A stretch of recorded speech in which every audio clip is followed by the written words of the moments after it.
When I made the Every Game Ever episode about the first 30 NES games, I mentioned a system that served as the genesis of the NES in America, and I pitched the idea to you all for the potential for me to make a video discussing the differences between the Nintendo Versus system, where many of the first NES games originated, and their ported release to the home console. Quite a few people asked about it, so that's the topic of today's episode. Let's talk about the US Versus Systems releases and how they compare to the NES home ports. Let's begin. The Nintendo Versus system was interesting. It was essentially an arcade NES, and in the way it was designed, they took older cabinets of the Donkey Kong trilogy, Popeye, and Mario Brothers, and retrofitted them to fit the appropriate hardware. These games had specific voltage requirements for their monitors, and as such, they would work well. In addition, they maintained extra RAM and dip switches, which afforded unique experiences that weren't brought home. There were a few different models of the Versus system. The first was the upright Versus Unit system, which looked like a traditional cabinet. Or perhaps the Versus Dual System cabinet, which came in smaller red tint varieties, allowing for 4-person competition, or the stand-up Dual, which had 2 monitors. It's funny, all of those were massively successful in arcades around America, but they were not popular in Japan in the slightest. And that's why Nintendo exited the arcade market. They knew their future involved home programmable video game consoles. So let's get started looking at the games. Maybe you'll see one you've never played before.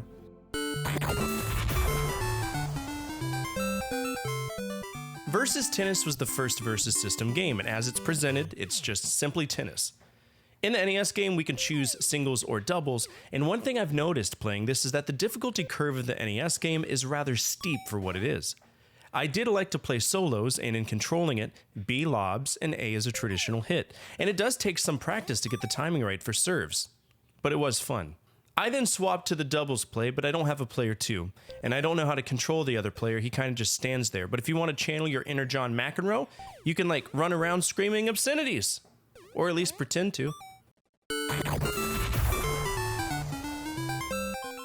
The arcade game Versus Tennis is incredible for what it is. It starts off the same, but we have 4 different choices that you can see in the main footage I grabbed. It all boils down to how many credits you put into the machine. And there are options to have dual screens, which means that this was likely on the sit-down cabinet in addition to the stand-up dual cabinet. Aesthetically, the colors pop, and honestly, it's easier to control than the NES version. The only other major difference is that the controls are swapped. Button 1 smashes and button 2 lobs. Also, our lives are tied to how many credits we put in the machine. For 1 credit, you can only lose 3 sets. It's a great game. No wonder it was so successful in the arcades. I love baseball games, and I find it interesting to see how baseball evolved on the video game platforms. But I'll tell you right now, baseball on the NES, it ain't it. In baseball, we can play 1 or 2 players and choose from one of 6 teams, and all aspects of baseball are represented. We can pitch to the batter, pitch to the bases, field the ball, run the bases after hitting it.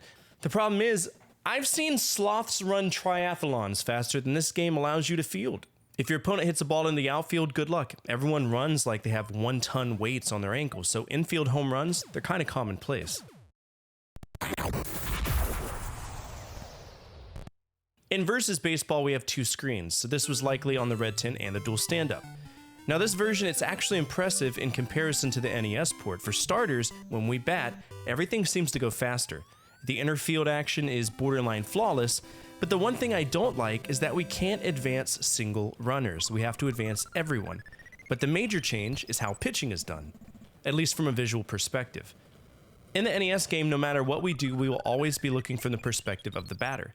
In the arcade version, when we pitch, the game screen flips around to the perspective of the pitcher, and the fielding is slightly better because we have that perspective, especially the inner field action. This game does run on a point system, so for every awesome thing we do, we get points, but for every run we allow, we lose points. It's not bad. This brings me back. The sound of the zapper click, it's a sound I never thought I would take for granted. It reminds me of the days where Dad would have some 7-Up on the table in front of us. It was just me and him, his little buddy, and the big bad dad shooting clay pigeons and ducks. Honestly, I think I would kill to have a second chance at life and experience that again for the first time. But that's not how life works. So now, we have to recreate those memories with our own kids, and I do that every day.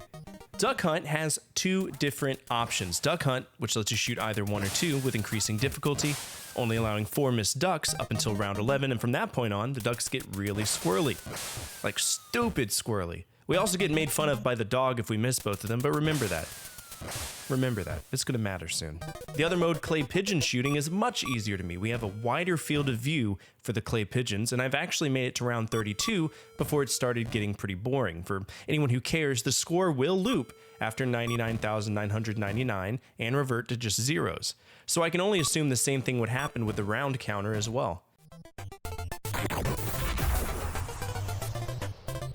Now, versus Duck Hunt is extremely different. We still use the light gun and it handles the same, but the major difference is that we change between ducks and clay pigeons every other round, which I found to be interesting. Then we have the bonus round where we can shoot ducks that pop up. Oh, look at that.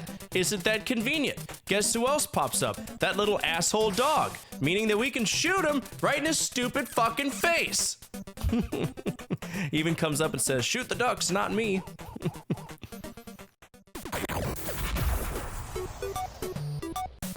You know, I've never played this, so I didn't know what to expect when I tried it. I was actually kind of surprised. The amount of logic you need is somewhat satisfying in comparison to other puzzle games at the time. We have 5 lives, we break ladders, brick walls, and these weird steel things. We can't jump, so we sort of need to use logic to determine how to ease ourselves down the platforms without putting ourselves in a non-winnable condition. But worry not, you can push select, and you'll be brought back to the main menu screen, which remembers what stage you were on. I actually enjoyed that. That's a really cool little mechanic. On the versus system, this game is quite different. For starters, it fucks you the second you put a coin in. Everything that takes just a little bit for the NES version to kick in, be it enemies, obstacles, they're instantly thrown at you in the arcade version. Also, player 2 is CPU controlled, and they do what they want. It's like a toddler running around with a hammer. Sometimes they help you, sometimes they kick you in the dick and ask for a juice box. Also, there's a little bonus stage where we need to find a coin. It really feels like a true-to-form arcade game. Pinball is a fun novelty version of pinball, and for what it is, it does the job. We have a fully fleshed out pinball machine on an 8-bit console. We start off by shooting the ball in, and then we encounter a few features like an early exit, 3 pegs for skill shots, bumpers galore, side channels, ball locks, pads, and more. The weird thing is the controls. I think Nintendo was trying to emulate the feel of being in the arcades playing pinball because the D-pad, when moved in any direction, moves the left paddle, but B and A on the right move the right paddle. That really messed with my muscle memory when it came time to jump to the Versus system, which is much more colorful, has better sound effects, and features that I didn't see in the NES version, like ball save and side channel saves. In contrast to the controls on the NES, button 1 controls the left paddle, button 2 controls the right. I did get the hang of it eventually, but it was really tough. This was released as Golf on the NES, but there are multiple names for the Versus cabinet. You might see it named Versus Golf or Versus Stroke and Match Golf. They both play the same, it's just a name difference. I'll warn you right now, I'm not good at golf. I've never played anything other than mini golf. Whacking balls on the green while belonging to a club, it isn't my jam. And honestly, I'm a little baby when I play these because I rely on knowing what range applies to what club. If you put a wedge in my hand or an iron in my hand, I wouldn't know the difference. I would slightly nod and then I would walk away. I was vividly confused that a 1-wood was a driver. I've only ever heard drivers being called drivers, so yeah, the game is boring to me in the sense that it's just you on the green with sound effects occasionally, but it did have massive implications on golf games. Why? Because we have a power bar that has a unique mechanic that became a requirement for basically any and all golf games moving forward. You can thank Golf on the NES for that. In my opinion, outside of a little bit of extra music, so far, this is the first game to truly be on par. Golf terms. This game is on par with what is on the console. There's really not much of a difference, other than the arcade version has random courses from the start. While we're at it, let's go ahead and talk about Versus Ladies Golf. This is a variant of Versus Golf that focuses on the female aspect.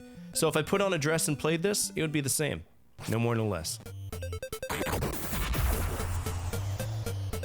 One of the first games that my dad ever bought for me for my Game Boy as a kid was this 2-in-1 game cart, Defender and Joust.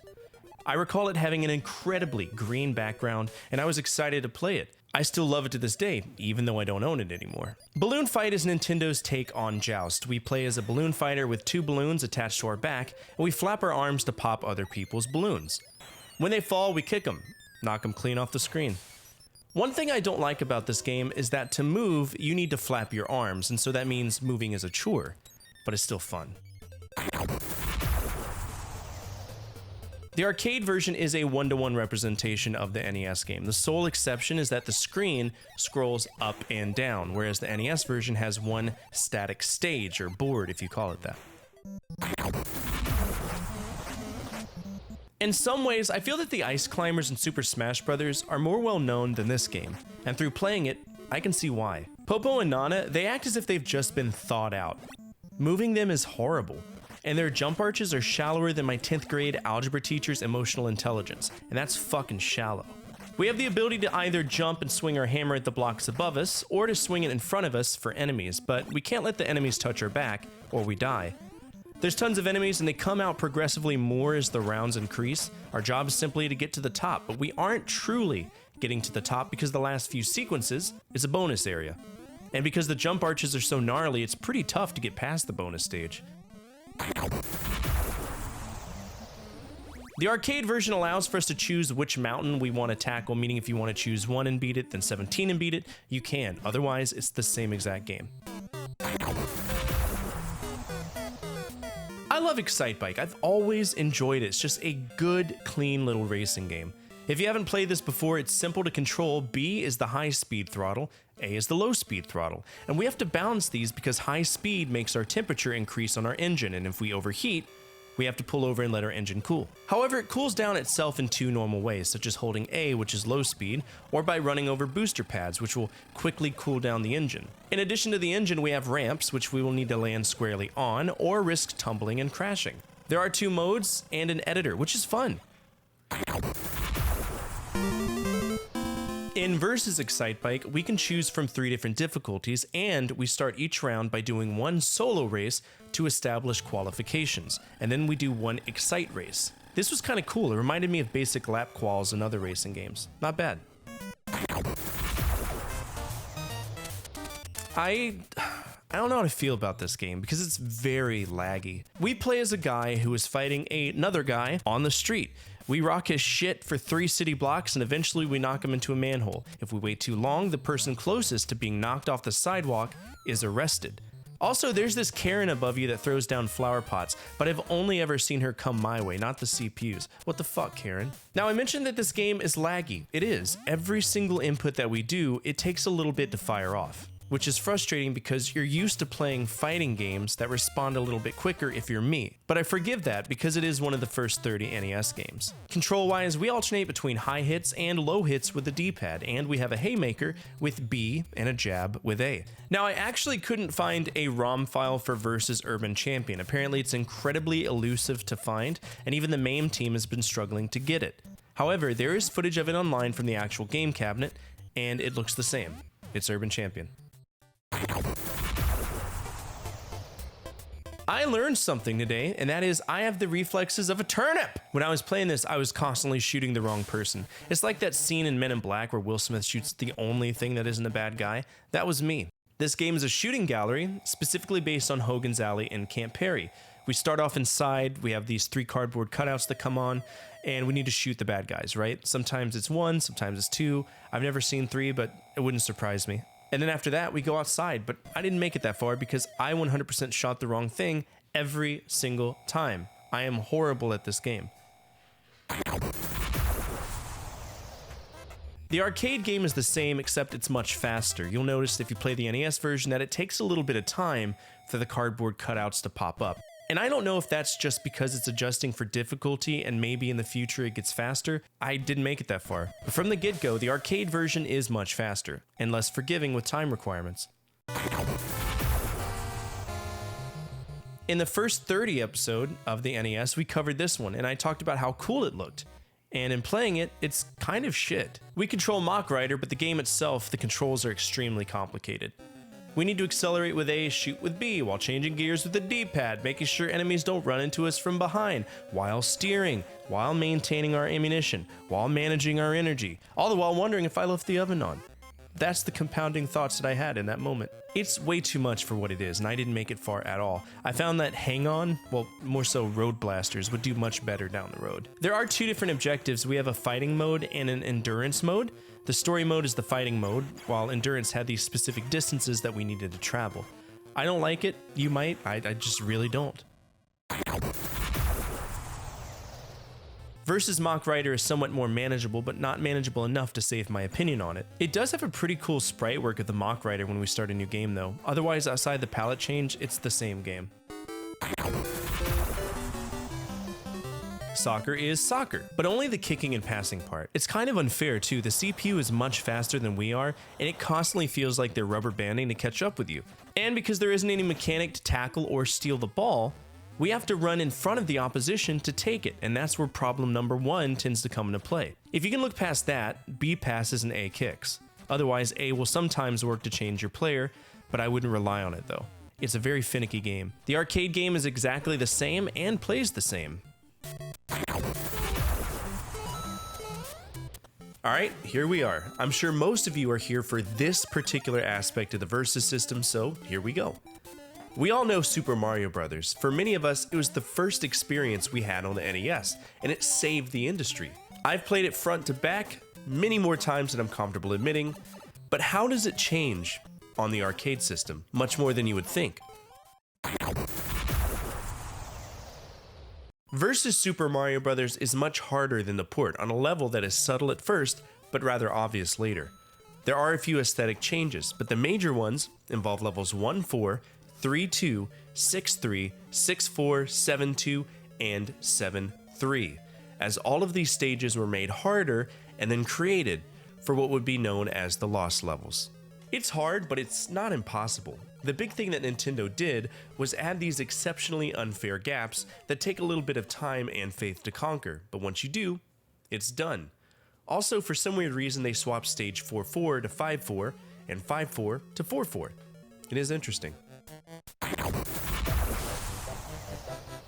I didn't expect Gumshoe to be fun because it's a gimmick game. We control Mr. Stevenson and we assist him in finding 6 Black Panther diamonds to give to King Dom to save her daughter. Mr. Stevenson walks perpetually to the right and we need to shoot him to make him jump, otherwise he'll walk indefinitely to the right. In addition to this, there are death blocks and we need to help him dodge them. Also, we need to shoot things that come his way, be it birds, bottles of alcohol, or cars. You ever shot a car with a pistol before? Titillating. The arcade version is slightly harder, but it isn't that different. You know, for my younger audience, this is Flappy Bird with guns. Slalom is a skiing game. It's not a bad one either, in fact. The more difficult it gets, it becomes more accurate to my actual experience of skiing. That is to say, a metric fuck ton of bullshit in the way, and people with zero regard for their surroundings or children. I do like the animation in this one, and I didn't realize Rare made this. Originally, I thought it was Pixar because of how dummy thick that ass is. We just ski down the hill, turning left and right, dodging trees, other skiers. It kind of alternates between a race and a true-to-form slalom event. Apparently you can do tricks for freestyle points, but I wasn't able to figure it out. Maybe you can. The game isn't that different from the NES port at all, just more vibrant colors.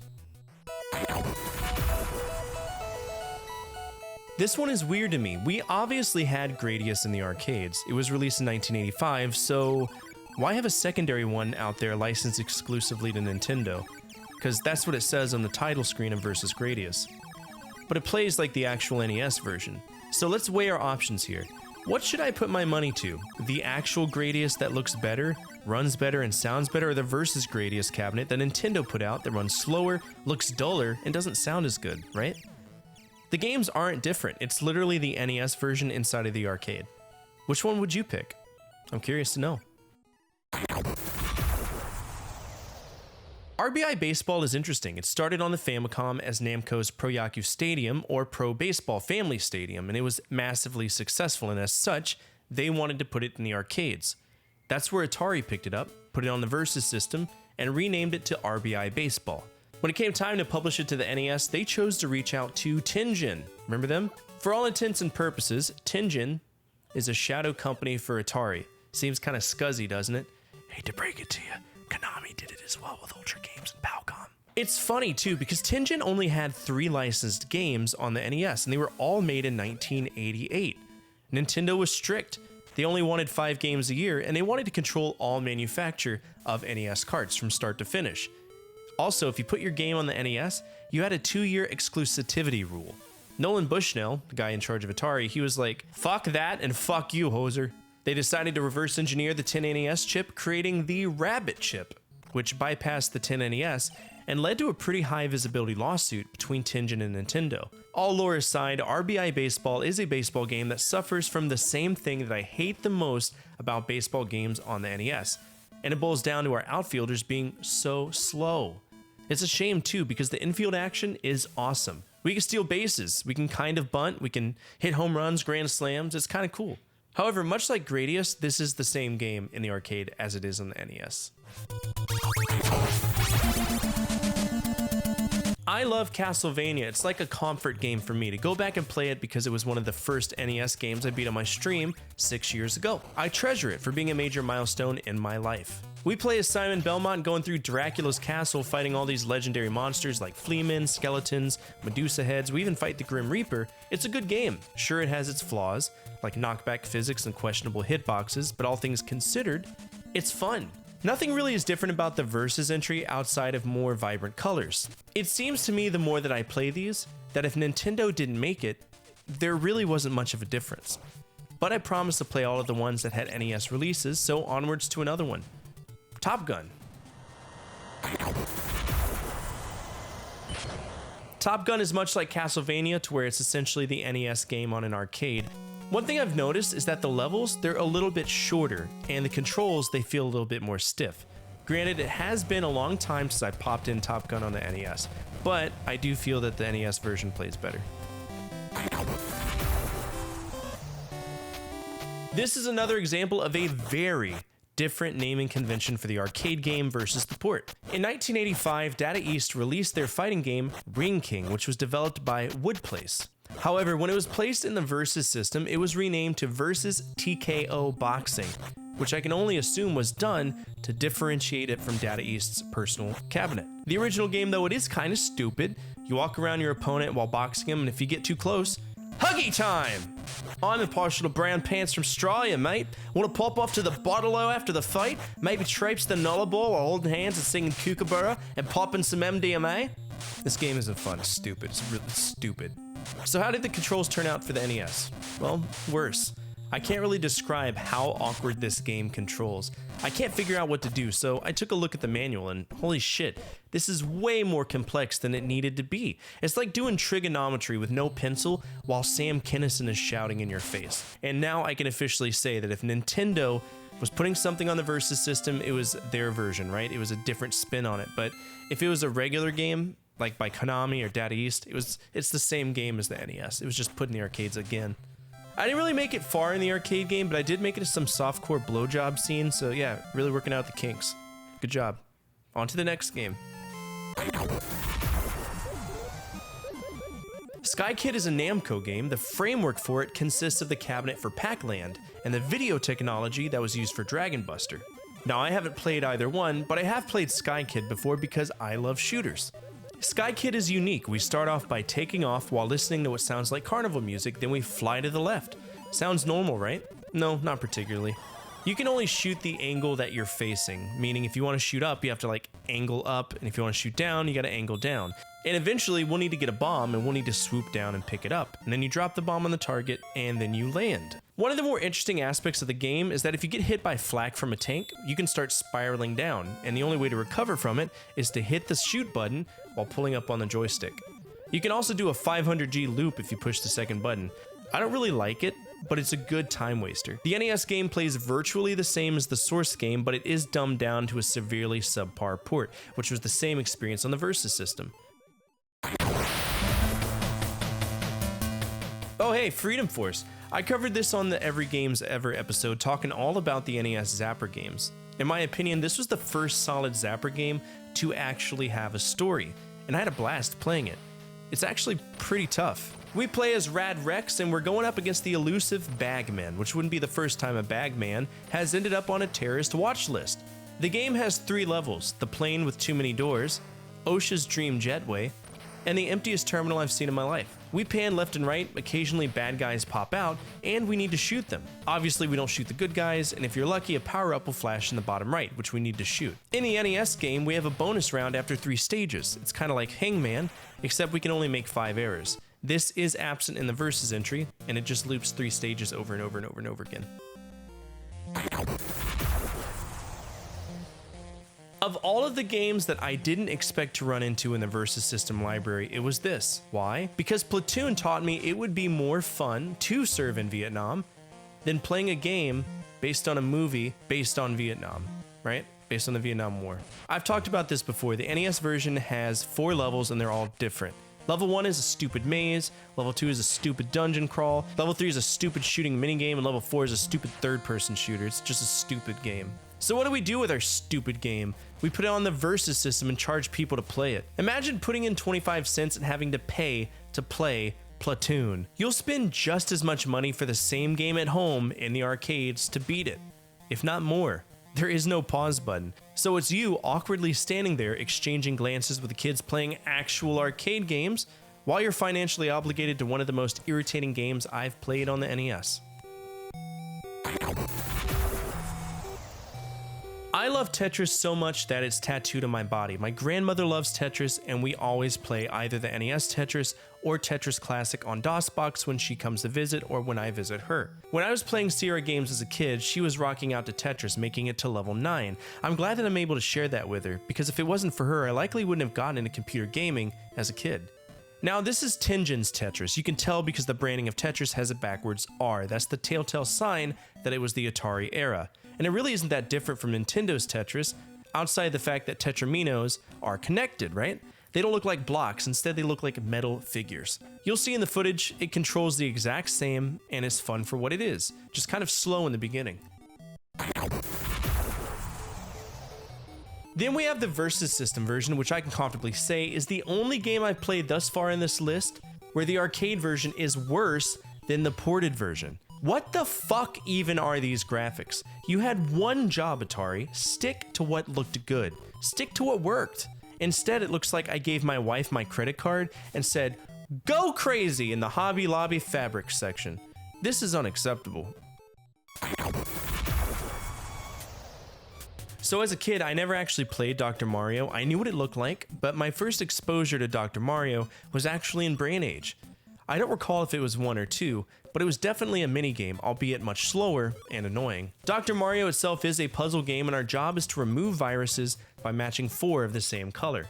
As levels progress, you have more and more viruses to move, and it's quite therapeutic, at least to me, much like Tetris was to many people. Now the Versus system, it plays much more like an arcade game. We jump straight into level 3, so pills come in faster, and you have less time to react.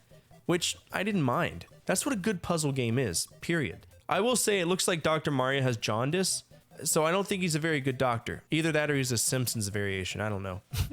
And those were all of the Versus Systems titles that had an NES equivalent. Do you remember playing any of these in the arcades and then playing them at home? Were you happy or were you disappointed?